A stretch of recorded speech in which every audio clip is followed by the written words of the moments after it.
In the beginning, when you're starting up your dispensary and you're starting your business, you have to be very intimate with the different aspects of your business, what it takes to grow, and the people.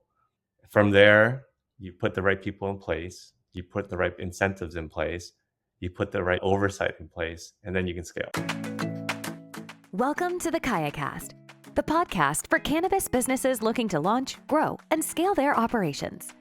Each week, we bring you interviews with industry experts and successful retailers, plus practical tips and strategies to help you succeed in the fast-growing cannabis industry. Welcome to the KayaCast podcast. I'm your host, Tom Mulhern. And today I have a conversation with Tommy Truong, who's the CEO of KayaPush. And Tommy has been on our podcast before, sharing some of his insights from his conversations with business owners using our platform, KayaPush. But today we are talking about a thing that keeps coming up in all of his conversations of how do you scale your business? How do you scale your cannabis operation to make it, a multi-location, maybe even multi-state? And Tommy shares the secret to what it takes to really scale your business. And it's not what you think. It's not just money. It's not having the right tech stack. It's having the right people. And so I hope you enjoy this conversation between myself and Tommy Truong.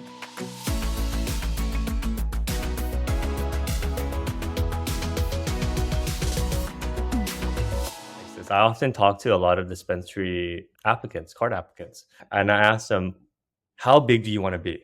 Do you want to be just one location, or are you looking to grow to 3 locations and potentially more, right? And everybody says, I want to grow to 3 or more locations, always. And that's kind of the American dream, You want to build your enterprise and you want to scale it. When you think about a business and you think about what makes a business scale, it's a very simple formula. There's 2 things that directly impact how big your business will be. One is where you spend your time. There's 100% correlation between where the owner spends their time and how big the business will be. Is it going to be a small business or is it going to be a big business, right? And tied into that is, do you have the right employees in place that are doing very important things in the business that you don't have time for?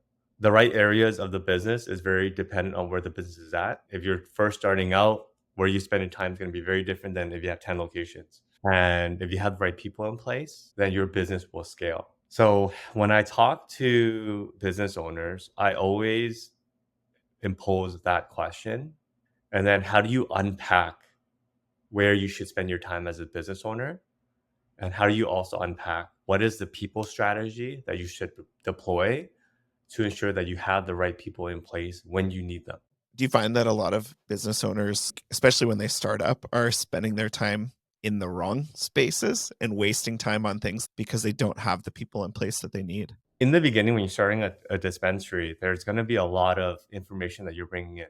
If I break down the 4 key areas of a dispensary, that's a really good place to start. You have your team, recruiting, hiring, onboarding, training, growing, and retaining your key employees. And then you have your customer experience, the customer side of things. So internally, the team side, the customer side.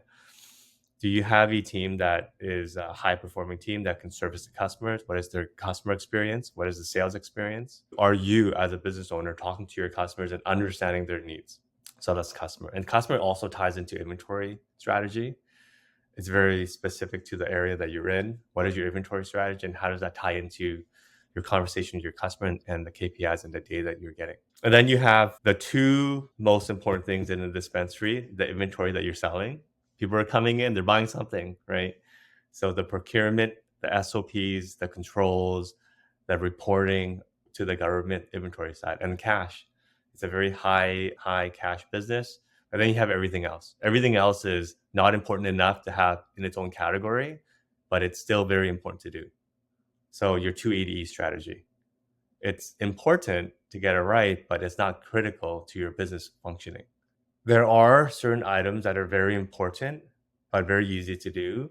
And you have to just get a handle on that right away and clear that off of your conscious, have the right people take care of or have the right processes in place. So then you can start thinking about hard things to do that are important to your business, like growing your team and, managing and scaling your business for growth. Are you finding, like, in your conversations with business owners that they're struggling to find those good people to fill those roles like inventory and bud tenders and stuff? Or is there talent out there that they can bring on? A lot of businesses just need to take a step back and just think through about their employee profile, who it is that they're looking to fill in for a specific role. So let's talk about the bud tender role, for example. The profile that I see is the best for a bud tender is somebody that has ambition, has an ambition in place to either one, advance their career in this industry, two, want to step up and be a manager, or three, want a career in sales. Just somebody that has an idea of where they want to be in 5 years. Because somebody with that ambition, you can channel that ambition to take on more responsibilities in the business. When you're looking to scale to, say, a second location, you're already thinking about who is going to be the team lead and who are the employees that I'm going to have in my second location. And wouldn't it be great if you hired a team of bud tenders that have some ambition and you know that you're not going to be clipping at 100%. Let's say you hire a team of bud tenders. Over the course of 2 months, 3 months, you're going to see fairly quickly who are the exceptional team members on your team. Where owners should really spend their time now is job shadowing their team. It just takes a day and listening into conversations on their best performing members and their least performing members. As a business owner, you should just have an understanding of why one person is really good at upselling, right? Or why one person has the best average basket size and why another person doesn't. And then from there, you give them more responsibility. Hey, I want you to train the team, right? Train the team and then get them involved in training the team. If you see that they're doing really well, then give them the title of team lead and then compensate them based on how well the team does. And then groom them into a future manager for a future store that you're going to open up. When you're thinking about back to scaling your team and scaling your business, you have to start thinking through of, okay, what do I need to do immediately with my team? And how does this impact my business moving forward?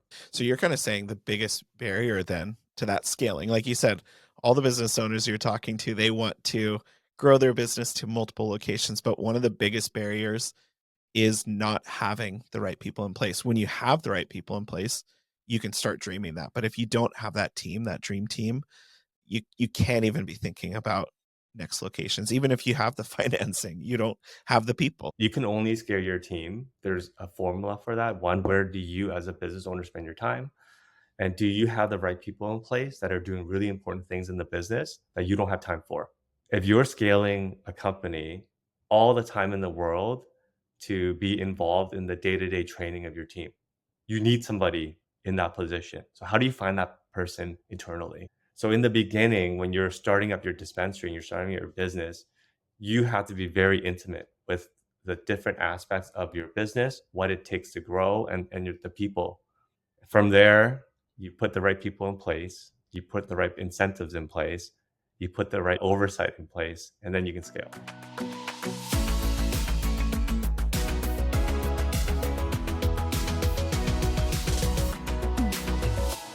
I think that in really any industry, including cannabis, having the right people on your team to be able to grow your business is so key. And you see that when you have the right people on your team, as a business owner, you can focus on the things that really matter, the things that you love doing. And so my encouragement to you as a cannabis business owner is to go and find those people who are going to help you grow. Find those people that have, that determination, that drive to want to grow their career and really build that growth mindset so that they can grow as well. Keep listening to the KayaCast podcast. We have tons of conversations on this specific topic. And actually, we have a few conversations coming up with different people working in the industry and recruitment and HR. And so make sure you subscribe to the KayaCast podcast and share these interviews with your friends in the industry. And thanks again for listening to the KayaCast podcast. Thanks for listening to the KayaCast podcast. We hope you enjoyed the show. Don't forget to subscribe to our podcast in your favorite podcast app or visit our website to learn more about our guests and to access the full archive of episodes from the show. Join us next time as we continue to explore the world of cannabis and help you grow, launch, and scale your business.